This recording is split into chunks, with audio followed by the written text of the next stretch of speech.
Quer saber como que o senhor avalia essa decisão e o impacto na sua família? Olha, nenhum pai quer o filho longe dele. Tá? O Eduardo tem, se não me engano, 40 anos de idade. Ele não renunciou ao cargo, ele está licenciado. Sem salário, já bem claro, sem salário. Por 4 meses. E até lá ele avalia o que faz da vida dele. Tá ok? Agora tem um impacto familiar, sim. Ele tem 2 casal de filhos, um com o meu nome, inclusive, né? A gente fica chateado tocante a isso, mas entendo que a decisão dele foi a melhor para o momento. Se ele vem para cá, porque o Alexandre deu 5 dias para o PGR se manifestar. No 18º dia, depois que o Eduardo anunciou que ia ficar lá fora, 2 horas depois o PGR Gonê deu parecer contrário e 1 hora depois o Alexandre mandou arquivar. É bastante suspeito isso aí. Ele está fazendo o papel dele, no meu entender, ele é muito mais útil para o Brasil lá fora do que aqui dentro. O que você vê no Brasil? Você vê essas condenações, tipo a Débora, que estava indo para 14 anos de prisão. Você vê lá atrás o Daniel Silveira. Falou abobrinha, no meu entender. Eu não queria, se eu fosse integrante supremo, que falasse aquilo de mim. Mas eu entendo que aquilo é liberdade de expressão, não é cadeia. Ele foi preso meia-noite. Tá? Então ele luta exatamente para a gente voltar à liberdade de expressão. E uma coisa que o americano preserva, a emenda, lógico, preserva toda a sua Constituição, mas a emenda número 1 deles fala da liberdade de expressão, que sem ela não existe democracia. Aqui, ó, a gente tem um tweet hoje do Paulo Figueiredo, olha só, envolvendo o Tarcísio também, ó, de quem será que foi a ideia genial de colocar o Jair Bolsonaro para fazer um podcast com o Tarcísio na véspera do próprio julgamento? Alguém pode ser tão inocente e ignorar que isso será maldosamente retratado como uma passagem de bastão? Ele realmente não se ajuda. Ô, Tarcísio, eu não vou passar bastão pra ninguém. Passa o bastão ou não passa o bastão? Eu gosto muito do Paulo Figueiredo, pô, eu acho ele um cara fantástico, gosto muito dele, mas deu uma derrapada aí. Tá? Dá a entender que eu tô passando o bastão pra ele. Uma ideia eu de só que... passo, já falei, só depois de pra morto. Pra que você passa o bastão? Conversamos sobre isso, lembra, na época da e as eleição? pessoas, eu acho que interpretam errado, né? A proximidade, o apoio.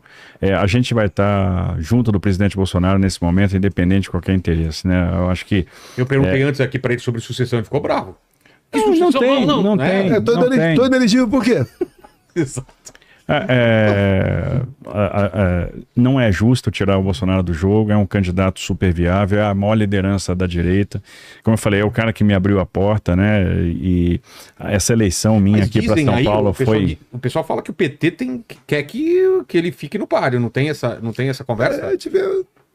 É imprensa, você tem que ler, você tem que ler. Não, acho que não. Eu acho que eles sabem que o Bolsonaro é um ator muito forte, é um cara que se for para eleição hoje vai ganhar a eleição, não tenho dúvida disso.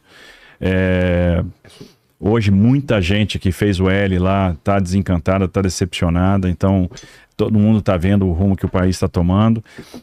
A gente vai estar junto do Bolsonaro até debaixo d'água, né? Então acho que eu tenho um papel nisso que é ajudar o presidente até o fim, ajudar aqui em São Paulo, ajudar um grupo aqui em São Paulo, e é isso. As pessoas não entendem às vezes a proximidade, a lealdade, a amizade, enfim, não tem passagem de bastão nenhuma, não tem nada disso. É porque para a imprensa, para todo mundo, fica a pergunta, né? 2026 está aí. Quem é o cara que o Bolsonaro vai apontar o dedo? É simples. Meu candidato à presidência da República é Jair Bolsonaro e eu vou ser candidato à reeleição em São Paulo. Eu tenho candidato ao Senado pelo Brasil. Eu tenho. São Paulo aqui, a princípio, é Eduardo. Outra vaga é o Tarcísio que vai indicar aqui. Outra vaga a gente vai escolher lá na frente. Vamos ver quem é o nome mais viável para representar a direita no Senado. Mas isso que eu tô falando, é um cenário real. Se ele continuar inelegível, alguém tem que ocupar esse espaço. Não tem olha só. Essa conversa não existe ainda. Essa velocidade que o Supremo quer me julgar. Tá? E vamos explicar isso, porque o do Lula demorou quanto tempo? Até tenho. O teu tá em 2 anos, tá em quanto tempo? Desde o dia 1. Aqui, ó. Ele trouxe tudo impresso aqui, ó, e organizado aqui. Pra te ajudar aí. Mensalão, início 2005, julgamento 2012. 7 anos. 7 anos. Início 24. Por que essa velocidade aí? Pra que esse atropelo? Eu costumo dizer, se eu sou tão culpado assim, por que não seguir o devido processo legal? Fazer uma junção de provas robustas. O que pode acontecer comigo, por exemplo? Eu não sendo julgado, o certo é não ser julgado, é respeitar os prazos. Aos 48 do segundo tempo, eu entro com o meu registro de candidatura. O TSE, em 2 semanas, decide. É rápido, sim. Não, lá, nesse caso tem que ser rápido. Então. Tá? A inegibilidade minha, porque me reuni com embaixadores, abuso de poder político. Subir no carro de som do Ciro Malafaia, abuso de poder econômico. Foram essas duas coisas? Só essas 2 coisas. Mas falar sobre urna eletrônica com embaixadores, é isso ou não? Não, eu discuti o inquérito 1361 junto com embaixadores. Eu discuti o inquérito. Foi da minha cabeça. Eu defendo o voto impresso desde 2012. Eu aprovei uma emenda a um projeto do voto impresso que o relator era o Rodrigo Maia, que foi presidente da Câmara, lá do Rio de Janeiro. Ele aprovou o voto impresso. A Dilma Rousseff vetou. Nós derrubamos o veto, inclusive com votos do PT. Quando o PT vê que vai perder, ele aprova as 2 propostas. E depois que o ministro Fux, era presidente do TSE, me convidou, fui no TSE, ele mostrou para mim o que estava acontecendo para implementar o voto impresso. Ele falou, deputado, nós vamos ter condições de botar voto impresso apenas em 5% das sessões pelo Brasil. Eu falei, ótimo, é só pulverizar. Não, nós vamos pulverizar. Não pode, na minha cidade, Eldorado Paulista, deve ter na cidade deve ter talvez meia dúzia de sessões. Numa sessão, a sessão que tem o voto impresso é completamente díspare das demais, não pode acontecer isso aí. Tá? Então esse voto impresso foi defendido por Flávio Dino lá atrás, que vai me julgar agora. Foi defendido por Carlos Lupe, que entrou com ação no TSE por ter criticado a urna eletrônica. E ele lá atrás, naquelas inserções que o partido coloca, né, vai à noite na televisão, tinha uma deles dizendo o seguinte, sem voto impresso é fraude. Muitos outros parlamentares defenderam. Simone Tebet. Mais de 400 deputados. Mais da metade do Senado, porque o Senado também votou para derrubar o veto. Qual o problema? E deixo claro, na Venezuela, você só descobriu que teve fraude por causa do voto impresso. Foi a primeira vez no ano passado que teve eleições com voto impresso lá na Venezuela. E por que teve? Foi imposição norte-americana para poder comprar petróleo da Venezuela. E tinha que ter voto impresso. E daí o Maduro se reuniu lá com Capriles, Maria Corina, e resolveram. E o que o Maduro fez malandramente? Aprovou o voto impresso, para eu ficar numa boa aqui, ele tornou as 2 principais opositores dele, a Maria Corina e Capriles, inelegíveis por 15 anos. Qual a acusação? Atos antidemocráticos. Subiram no carro de som e criticaram o Maduro. Você está vendo alguma semelhança com o Brasil? Aqui tudo está tentatório contra a democracia. Tudo aqui está atentando contra a democracia. Você criticar uma instituição, como disse um líder do petista há poucos dias aí, é atentar contra a democracia. É a coisa mais simples que tem. É o que fizeram comigo. Por isso que eu falo que eu pretendo disputar as eleições. Inelegível. Por esse motivo, a chapa Dilma Temer, julgada lá em 2014, tá? Essa chapa foi... as provas não foram aceitas por excesso de provas. Exatamente assim, excesso de provas. O Gilmar Mendes falou nesse momento. O TSE não pode existir para caçar ninguém. Tem que zelar pela lisura das eleições, não tem que ter para caçar ninguém. O Gilmar votou para absolver a chapa.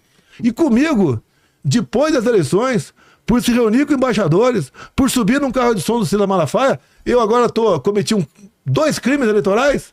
Eu nunca vi isso no Brasil, pô. Até o Caiado. O cara está sendo acusado também de inelegível lá na primeira instância lá. Eu não vou aqui bater de frente com a juíza que deu a inelegibilidade dele. Mas o que eu entendo dessa questão aí? O fato dele ter reunido com o candidato a prefeito dele dentro do Parque das Esmeraldas, teria que ter, no meu entender, e ressarcir o que foi gasto lá, é uma multa para ele. Porque essa pena de inelegibilidade por 8 anos é um absurdo. A Dilma, quando foi cassada em 2016, a pena acessória era inelegibilidade automaticamente. Como quem conduziu o processo era Lewandowski, ministro, dentro do Senado, resolveram tirar fora. Tanto é que ela concorreu ao Senado em 2018. Então não pode, por preciosismo, mudando a jurisprudência para me pegar o tempo todo. Mas pelo que você está falando, tem um cenário todo armado para não sair candidato e ser preso. O que eu vejo? Esse cenário, como você viu o cenário? O que eu vejo? Prender só na mão grande. Então, mas qual que é? Para me prender só na mão grande. Então, mas... Tem essa possibilidade, ou não? Por exemplo, eu estou pensando em fugir do Brasil? Não. Eu estou atrapalhando algum processo? Não. Vai botar uma preventiva em por quê? Só se for na mão grande. Agora, o que vai acontecer naturalmente comigo? Dia 6, a gente está convidado, obviamente, vai ter um evento aqui em São Paulo. Mas quais são... Amanhã vai ter um evento em São Paulo. Tá. Eu creio que vai ter uma multidão aqui. Porque o povo está acompanhando o que está acontecendo. O povo está cada vez mais entendendo e tem também uma extra, né, uma compaixão pela Débora, com seus 2 filhos. As mães vão se fazer presente nesse momento. A Michele, minha esposa, que não pôde estar na última, né? Lá no Rio, porque estava se recuperando da cirurgia, vai estar presente aqui. Nós pretendemos, já conversei com o Bruno Scheid, que é um amigo meu lá de Rondônia, ele deve ajudar a trazer para cá, por exemplo, uma senhora, mãe de 6 crianças. O mais velho 10 anos, e o mais novo 10 meses. O pai está condenado a 14 anos, está foragido, não sei onde ele está. Está na Argentina, não sei. E essa mãe está educando os filhos sozinha. O salário dela de servidor do Estado foi bloqueado pelo Alexandre Moraes. Tá? A gente pretende aqui convidar aqui, até lá, se tiver algum fato novo, não sei, né? Convidar aqui o marido da Débora a comparecer com seus 2 filhos aqui. E quem vai fazer a palavra? Vou convidar a Damares também a se fazer presente. Ela foi ministra dos Direitos Humanos e das Mulheres, para falar sobre esse momento. Foi uma excelente ministra, tanto o trabalho dela foi tão bom que ela se elegeu senadora lá pelo Distrito Federal. É comover, não é só a Débora também. Pessoas outras, de mais de 70 anos de idade, condenada a 14, 15, 17 anos como golpista. Qual o poder dessas pessoas dar um golpe, meu Deus do céu? Não tem cabimento, forçação de barra. Não tem cabimento esse enquadramento aqui. Eles querem me tirar de combate.